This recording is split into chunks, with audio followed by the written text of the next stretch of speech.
Thought leadership can't just be a one-way conversation from your organization to an audience. So, how do you make sure that the voice of your audience is heard within your organization? To explore that question, I've invited Cristina Loughrey to join me in today's discussion. She's a master storyteller and content strategist for thought leadership, and she's worked for a variety of large organizations, most recently, LinkedIn. In today's conversation, we'll explore audience advocacy, we'll talk about narrative strategy itself, and we'll explore the signals an organization sends through the authenticity of its messenger and the relevancy of the message.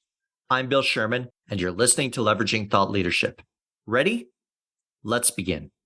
Welcome to the show, Cristina. Thank you, Bill. It is so nice to be here. I really appreciate the time. So I'm looking forward to having a conversation with you about making sure that the needs of the audience are heard within the organization. And I think it's very easy to get wrapped up in the message you're trying to push out. And so I want to ask you, what about audience advocacy? How do you make that work, and where does it sit in the organization, especially from a content strategy and thought leadership perspective? Yeah, I think it's really important. I think especially now we need to think a lot about who the audience is. We have so many ways of even starting that question. What is the audience? The target audience you want, or are we getting wrapped up in just a bulk audience that you want for vanity metrics? So starting right down from the agenda you have in what the audience is going to be a question, and what you determine as advocating for that audience, and being realistic about those expectations. But one thing that's important, it was years ago, I was really excited to hear that we were introducing story to business messaging, to thought leadership, to the world of business. We're going to story. I mean, that speaks to my heart. Mm-hmm. And it should, because that's the great thing about story, is it actually can bring to life a brand in a way that normal old school messaging can't. It can consider the audience. It can speak to the heart and mind, and can get us engaged in a more dynamic way with audiences. But the problem is that when we introduced story, a lot of businesses heard my story, my brand story, my company story, my product story. And that is really hard to get away from, even with all the discussion about EQ we've been doing, even using data to understand what audiences are telling us. We still forget that the brand story shouldn't be a story about the brand as a hero. The brand story, or any thought leaders, if it's your personal story, it should be something that the audience imagines themselves as the hero of, that it's their challenge that they're overcoming, and their heroism, ultimately, if we use storied concepts, that gets them to the win.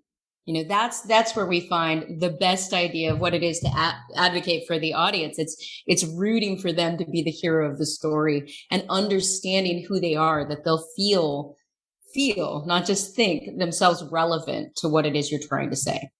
So you mentioned a couple things there that I want to underline. I think that the broader your audience, the harder it is to know how to connect with them in a deep and meaningful way, right? So when you're broadcasting and you're saying, okay, we're just going to go for as large of an audience as we can get, you lose that specificity, that ability to tell a story and make that audience member the hero, right? I think that's 100% true. And the problem is, we get down to ROI, and there's always going to be someone that says, well, but how much is it going to cost per person? And what is my return on investment in this? And I think when we get mired down in those metrics, we forget that without the kind of intimacy, that specificity that you're talking about, it doesn't matter if we get those bodies to the table or not. We're relying on kind of gimmicks. And I think those gimmicks have gotten really big in the last couple of years, especially around experiential, where we're relying on the surprise and delight elements. We're relying on people showing up because there's a celebrity. We're relying on, things that aren't really connecting the business messaging to the audience in a way that really puts them in the center of the journey you want to take them on. So there's some hard decisions there. Oh, absolutely. And the other piece that I want to go back to in your first answer is the piece about that individuals don't want to hear stories about the organization. They want to hear stories about themselves. And I relate it to if you're trying to connect with someone and introducing yourself, saying to them early in the conversation, let me tell you a story about me, is unlikely to go too far or be successful, right? You need to ask questions. You need to engage them in a different way before you have permission to tell that story about yourself. I think that's 100% true. And I think even when we do tell the stories of ourselves, we want to do it in a way where the context sets us up to be relatable. That someone goes, oh my gosh, I had an experience just like that. And you feel that surge of feeling connected to someone and you trust them. And that is ultimately what a lot of our thought leadership work is doing, is building trust, not in some, snake oil way, but in a genuine way that connects people for a longer term relationship. If you think about it in terms of a dating analogy, we want our customers to want to marry us. We don't want them to just go home with us for an evening. We want like the whole package. And we want to respect who they are and their time and getting to know them enough to give them the content that's meaningful, that allows them to get to know us and to trust us in ways that have, instead of a kind of life cycle that is defined by a funnel, a life cycle that's defined by trust and ongoing, an ongoing retention, that we make a mark. And I really think it is about those right stories in the right way, where we're inviting someone in to our commonality. Well, and you imply here in telling those stories, a storyteller, right? Rather than an organizational voice, which is unsigned. And I think if we explore that, people are looking for either the signed piece or something that they can connect to an individual speaking and sharing a story or sharing an insight or an idea, rather than something that's just going under the corporate logo. At least that's my perception of how people are responding in some way. When you talk about building trust and relationship, it's much harder through the logo.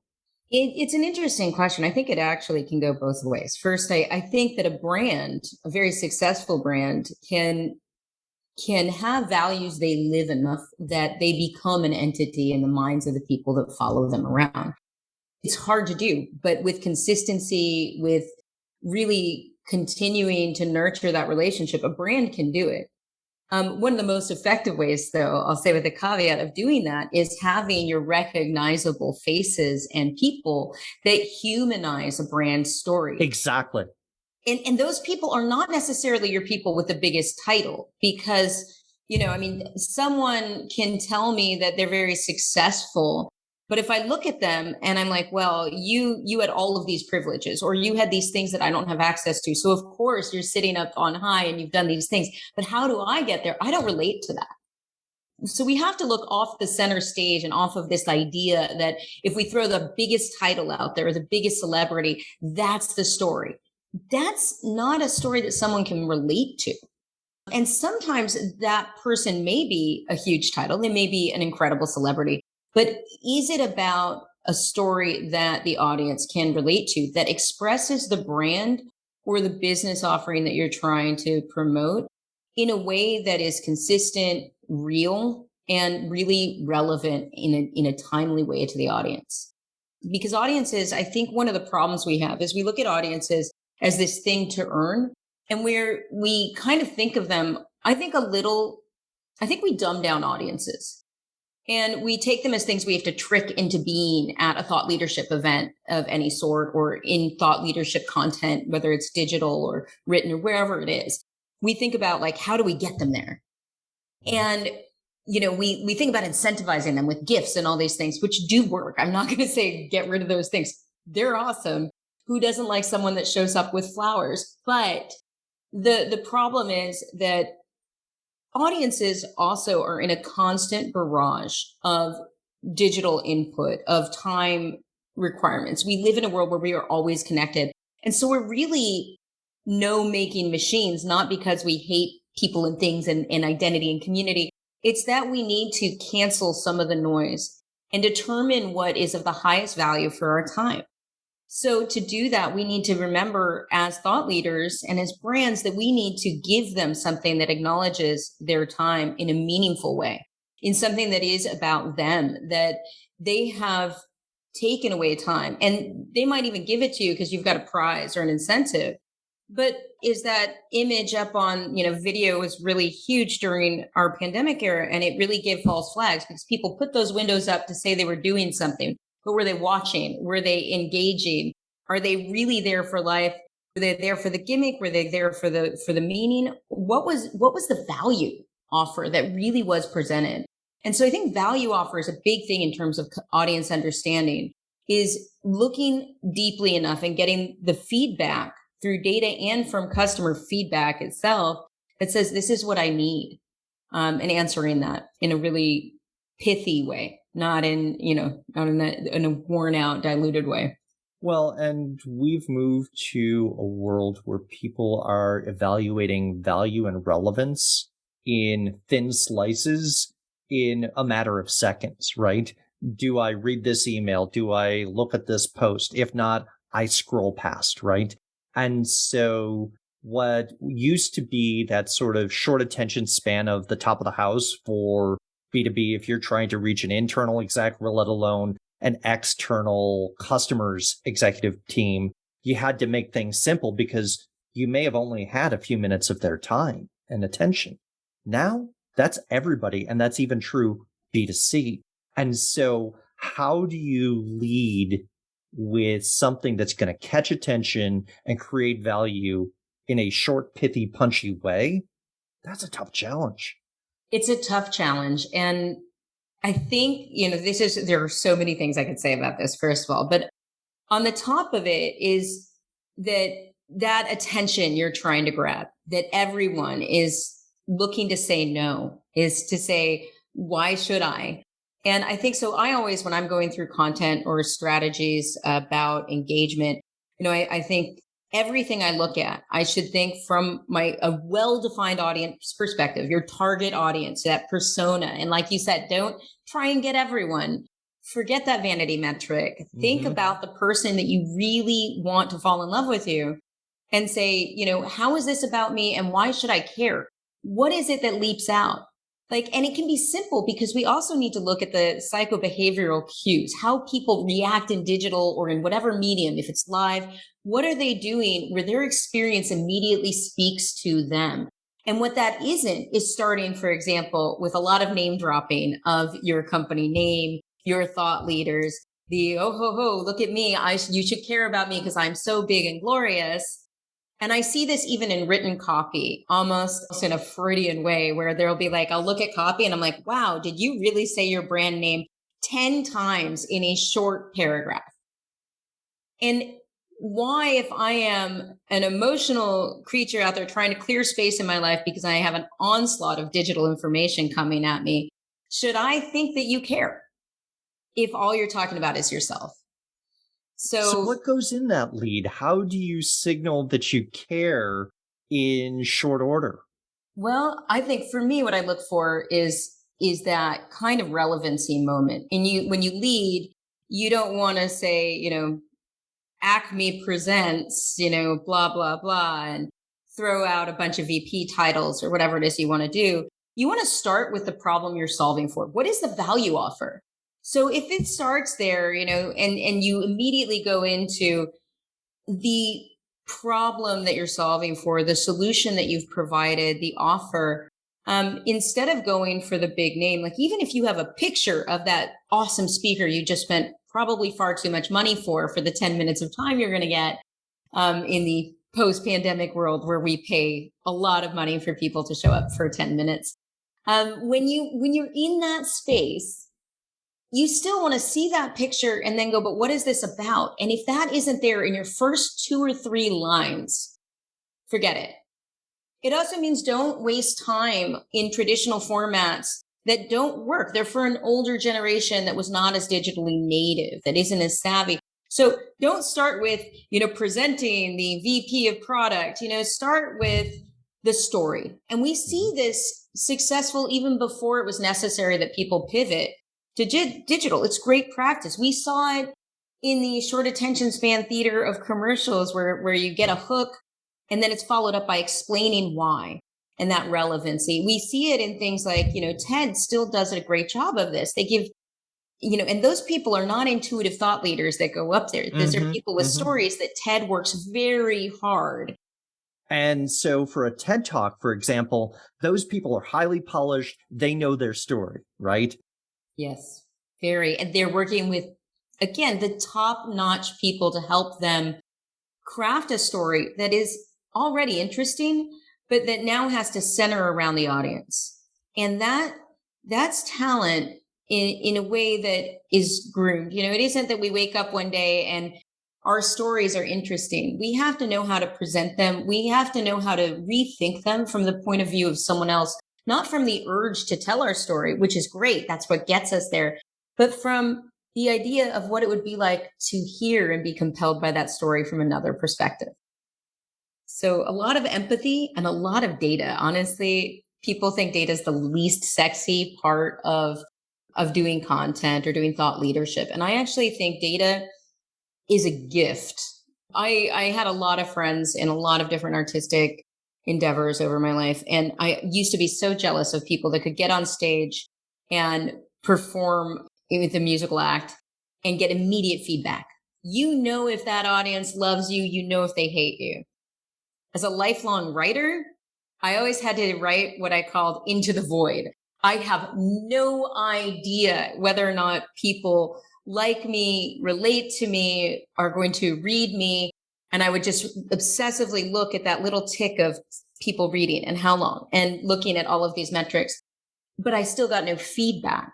And now we live in a world where when we put data out or when we put messaging out of any sort, when we put a story out, we have a lot of ways, if we invest in it, to get feedback and to hear what it was that people liked, how they related to us. We don't have to any longer just be like, well, I believe in my story and it's real and I'm going to, be the best at my craft and hope that it works. Now we can still believe in our story, make sure it's real, be the best in our craft, and see how we can tailor it to audiences. And audiences expect that now.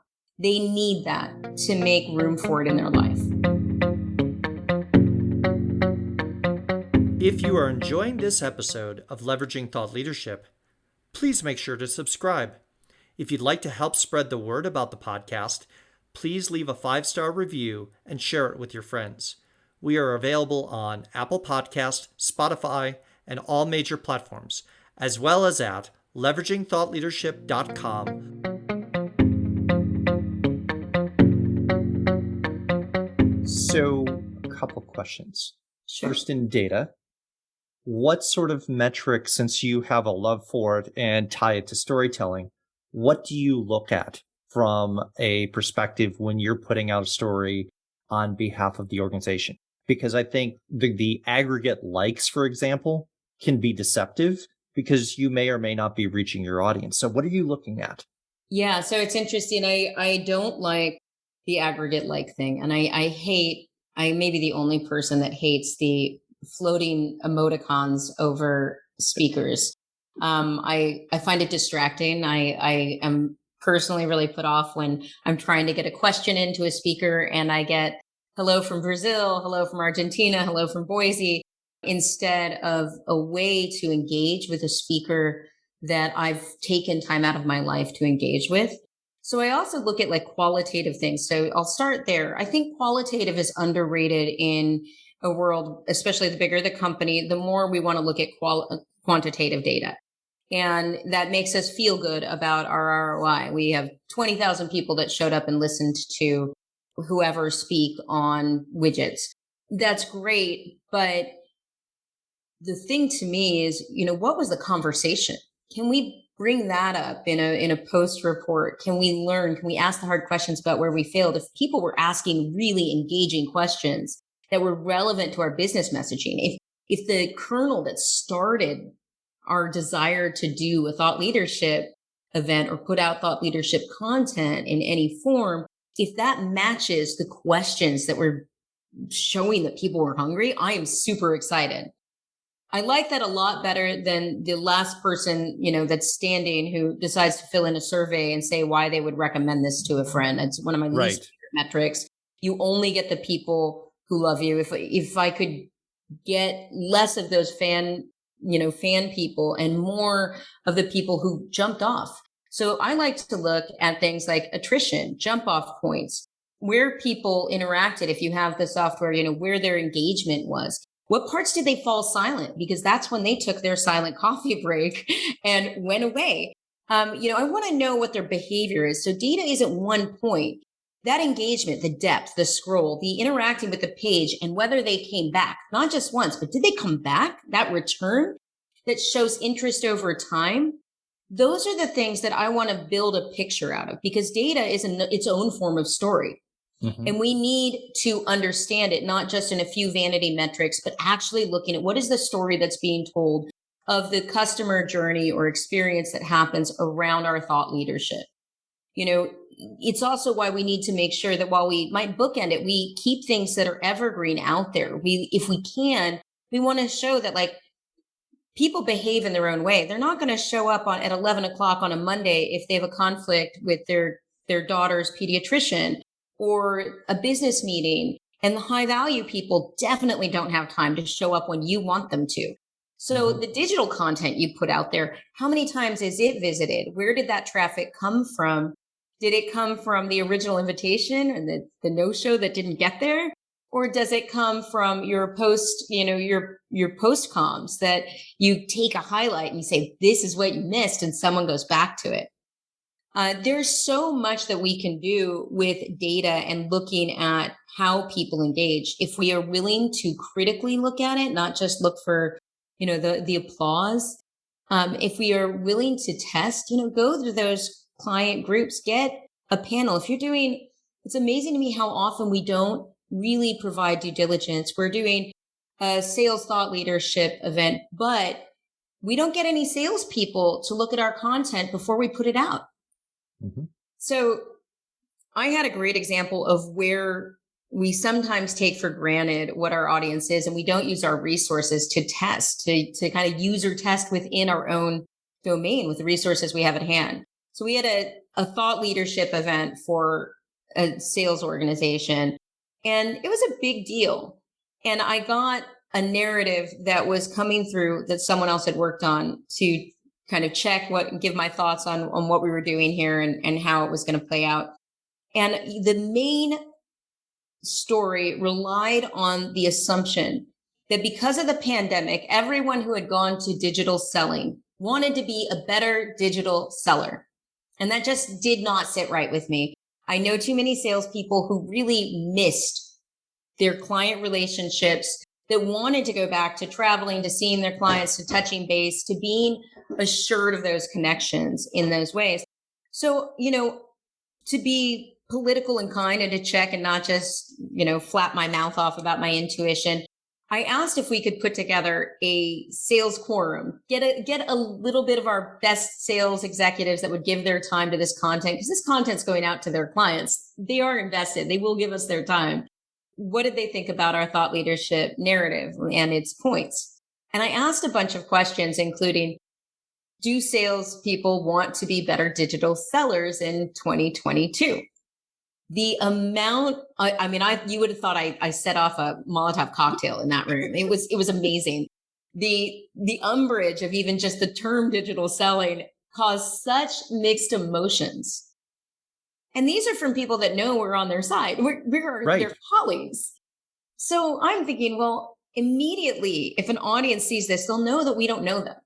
They will know that we're not solving for them. And we fail that question of how is this about me and why should I care? That we needed to pivot our language and change it. And, even if you have to run that up the flagpole and step on a few toes, no one likes, for you to have a solid piece that you've presented and then say, by the way, we were wrong. But if you are a true audience advocate, you need to do that, because sure, you'll still have people show up, but they'll probably be typing an email while your speaker's on stage, and they'll probably be waiting for that moment where they get their free pair of socks or whatever it is that you incentivize them with. you're not really showing that you relate to them. So I think data overall is important in identifying the audience, but we also need the qualitative feedback. We need to use our resources and we need to interpret those stories. Because did we have real data that said salespeople have moved to digital selling? Absolutely. Of course we did, because they have. They have to. Is it something we want to say we're helping them do better? No. Helping them make time? Yes. Helping them identify ways to connect with their customers, even from a distance? Absolutely. Becoming better digital sellers? That was definitely not something we needed to say. So we have to be careful when we're looking at data to run it by real people in real contexts and just test it before it goes out. Make sure it's relevant. I love how this comes back to the concept of audience advocacy. And you've touched and woven a couple pieces into that. Empathy, and that gets you the first few steps, but you have to engage with your audience and you have to listen and sometimes ask the tough questions before you put a piece out. Otherwise, like you said, you can throw a grenade into a room and set off a wild debate that you never expected. Also love the concept of data collection by looking at the qualitative questions that are being asked, whether during a webinar or in a room, because you can look at who asked them.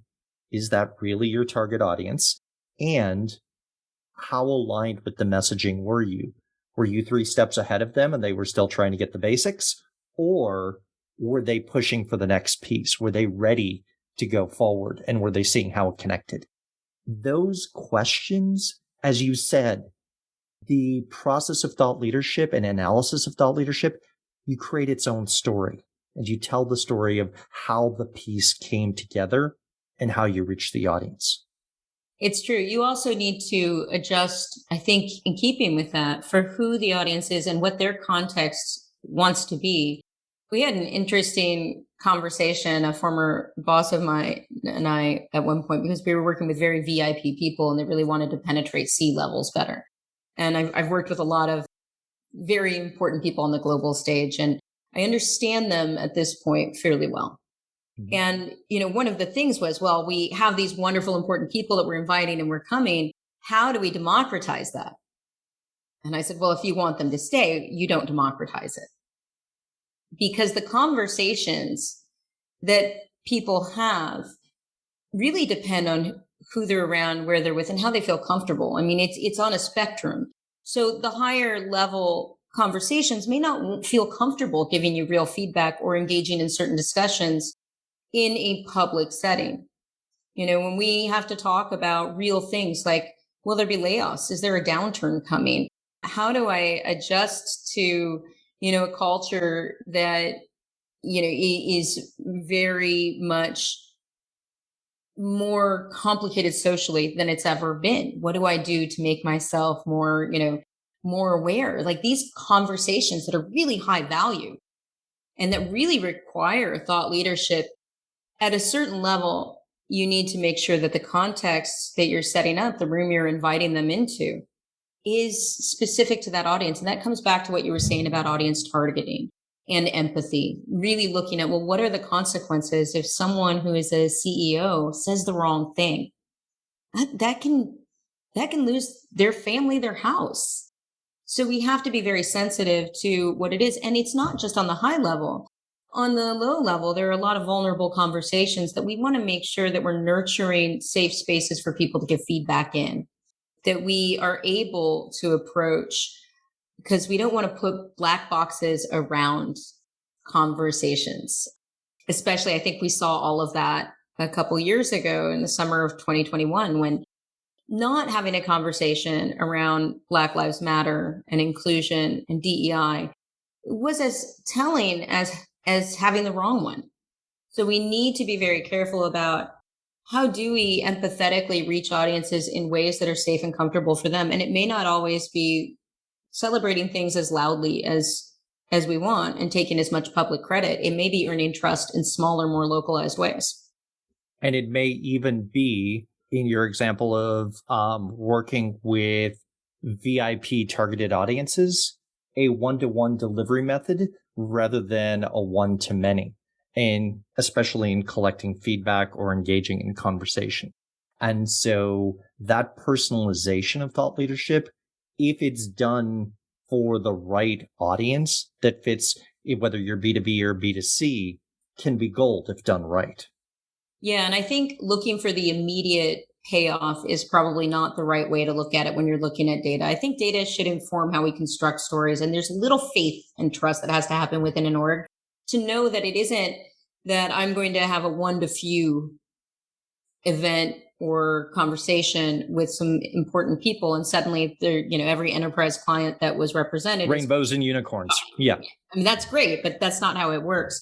What we're going to have to know is that what we've created is a step in developing a relationship, and that we now have an opportunity to follow up. So when you asked earlier about metrics that might be successful, well, within the next 6 months, not tomorrow, in the next 6 months, were we able to secure another event, another conversation, a relationship, an introduction? Did they not block our emails? Because that would be a good one. What is the overall what is the overall? And this is why I like to say things should be looked at kind of in a 365-day approach. The year to year end to year end, when we're looking at things instead of by our quarters, are we seeing people re-engage?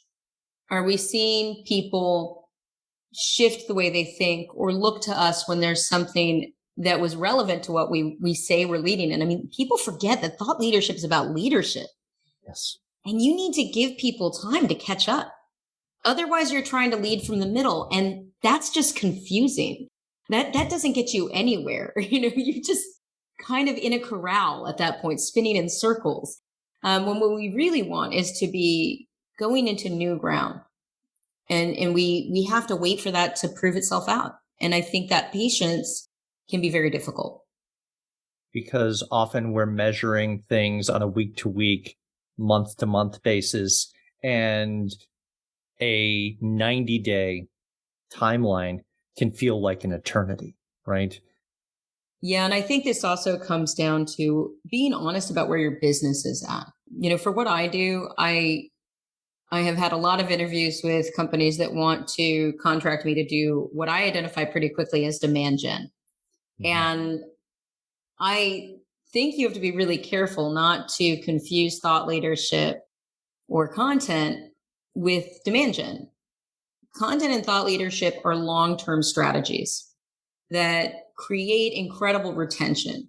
I mean, it is a fact that people who have bought, and the larger the purchase, the more true this is, something like a car from a brand they trust. I buy a Toyota, it never breaks down. I'm going to buy a Toyota again. It will take work for a company to pull me off of that brand because I rely on it. I trust it. So it's a huge win when you can earn trust and you can earn retention and you can earn these moments. You have to keep it up. You can't just abandon them out there. But you're not building trust on a speed dating pace. Exactly. This isn't your speed dating kind of forum. And I think that when we look at being honest about what you want to do with your thought leadership, you need to be really clear about what your goals are and what your scope is financially and in terms of personnel and what you can invest in it. A small business may not be able to compete. I've heard numerous people, when I'm like, well, what are your goals? And like, I want like a mini Dreamforce. I had a client tell me that once. And I said, I'm not sure that you understand how much goes into Dreamforce. Like, that is, you can't mini it, first of all. And secondly, even if you could, you'd be blowing a lot of your discretionary spending that might be better off expanding your sales team or, working on your creative assets or, figuring out the research you need on what your brand is being read like out there in the general public. When we talk about thought leadership, I think a lot of people think of it as a shortcut to getting attention. They want a byline. They want a news feed. They want people to love them. But even some of our biggest tech giants that seem like just iconic at this point were anonymous for a very long time. Yes. And it takes a long time to get to the point where you can invest properly in doing thought leadership for the right reasons in the right way. So I think that's a good place for us to start wrapping up. And I want to ask you this question. What is it that you know now that you wish you knew earlier in your career? Oh my gosh, everything.